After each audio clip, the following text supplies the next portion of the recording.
My vision of the megacity Berlin is that, from a global view, it retains its status as a cosmopolitan city, which it has achieved with great efforts. We, the people of Berlin, have strived for this, and we think we have also confirmed this on a European level. Looking to the year 2030, we have achieved that it is beyond all question if Berlin can compare itself to London or Paris.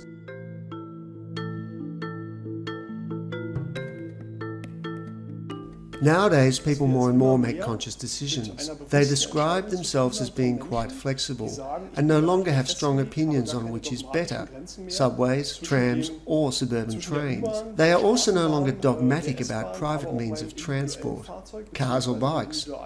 The decision simply depends on the way one has to go, on which is the most convenient and perhaps also the most cost-effective means of transport. With respect to our industry, but also for the automotive industry, this means we have to focus more on really cross-linking the various options. Nowadays, many people are talking about that, but in my view, by 2030, we will by no means have the kind of integrated solution or the interconnection for what one could imagine is to come.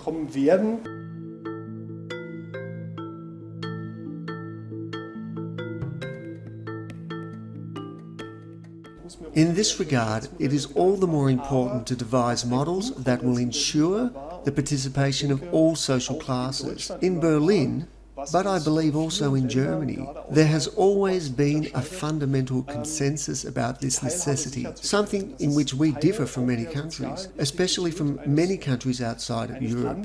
This is also part of the social integrity of a country. Berlin has to be a city in which there is no cutting off whole residential areas or quarters from transport options. There has to be a functional infrastructure on a regular basis, which applies even more so to public transport. Looking at some negative examples, especially in New York, which I can judge quite well, one can see that whole urban quarters have been literally cut off. By night, you have almost no chance to leave such a quarter without a car of your own. This certainly is not the model I have in mind for Berlin, socially and economically, and one has to say that it is not the way things have been handled over the last 100 years, which is how long public transport has existed in Berlin. This way of handling matters in Berlin will continue to ensure success. Most public transport has cameras on board, and although there is much more surveillance and more safety measures on public transport than on normal public streets, one feels still subjectively not safe. This is an issue we have to tackle all the more, since we know the decision to take public transport depends strongly on whether a passenger feels safe.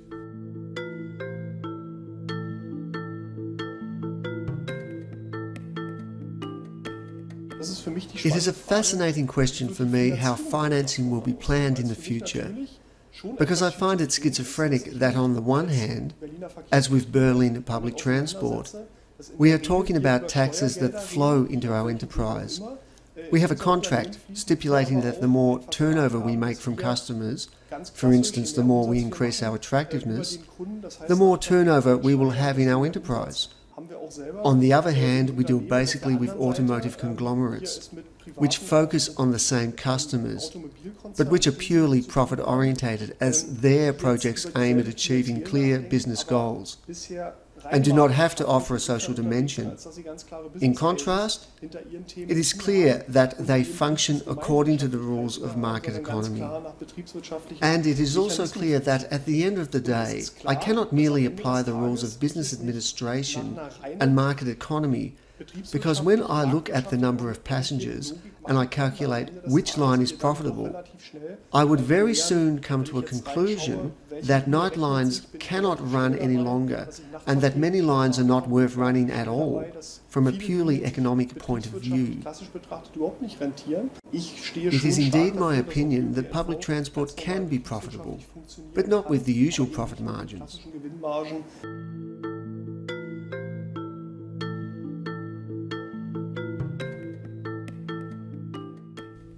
Of course, even though the BVG is a public enterprise, all these instruments do have the same significance for the BVG as they would have for any other classically market-orientated and profit-orientated enterprise in Germany.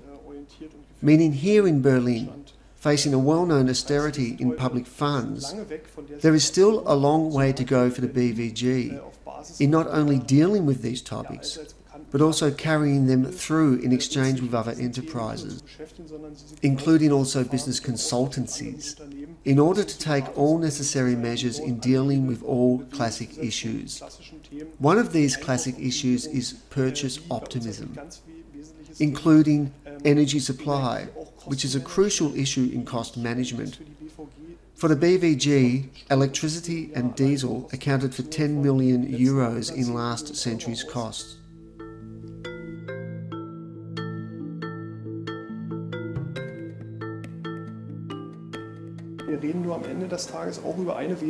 In the end, there is only one crucial cost item, which all enterprises in transportation have to face, namely labour costs. It is very clear that it is basically about cutting down labour costs. For instance, it affects the bus driver, who we require to be friendly to customers, to be always good-humoured, to answer every question to our complete satisfaction, and who, most preferably, speaks 3 foreign languages. On the other hand, looking at the wage level, it is here where competition takes place, and I see in Germany this is a direction currently followed. In my opinion, it will be indeed difficult to maintain the high quality standard in Germany, which is particularly ensured by staff.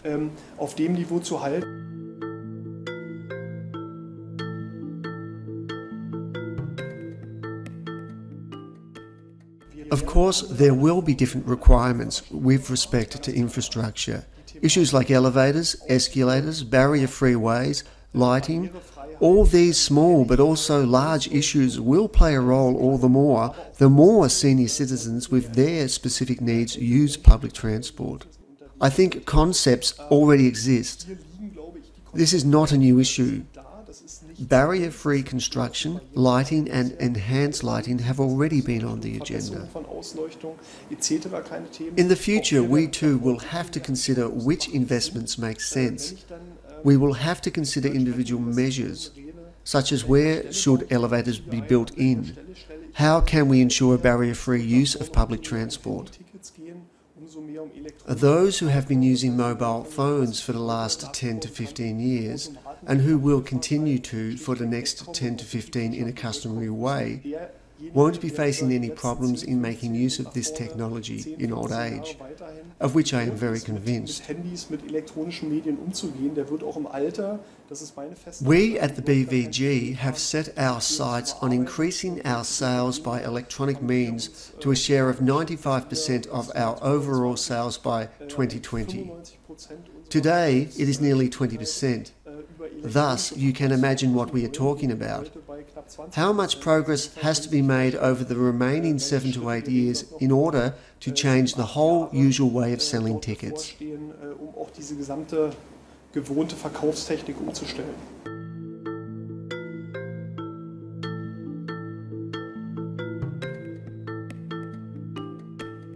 Using more electronic means does not automatically mean lower costs. You have to consider carefully what customers actually need because, up to now, I have not met any customer, and I do not believe that customers will be different in 2030, who uses public transport because he thinks it provides such an awesome e-ticket system or it has such a great electronic display. I am very convinced that also in 2030, a customer will base his decision on which means of transport to use on the question of which means of transport will take him from A to B in the fastest, most punctual and most reliable way.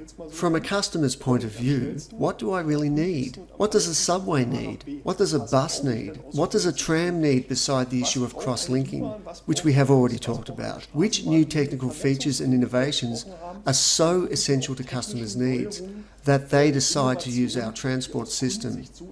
I do have my assumptions. I do have a feeling about that.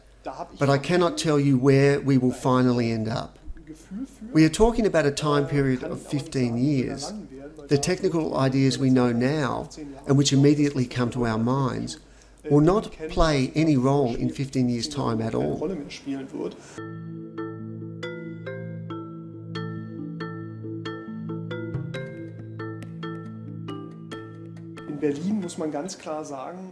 With respect to Berlin, and it is quite clear, considering sustainability and not only financial feasibility, that our biggest challenge for the period up to 2030 is certainly maintaining the existing infrastructure at today's standard and bringing it to a standard where we can say once again that our 100-year-old stations are once more state-of-the-art. If you ask me, I would state that maintenance has clearly priority over new constructions. Erhalt vor Neubau geht.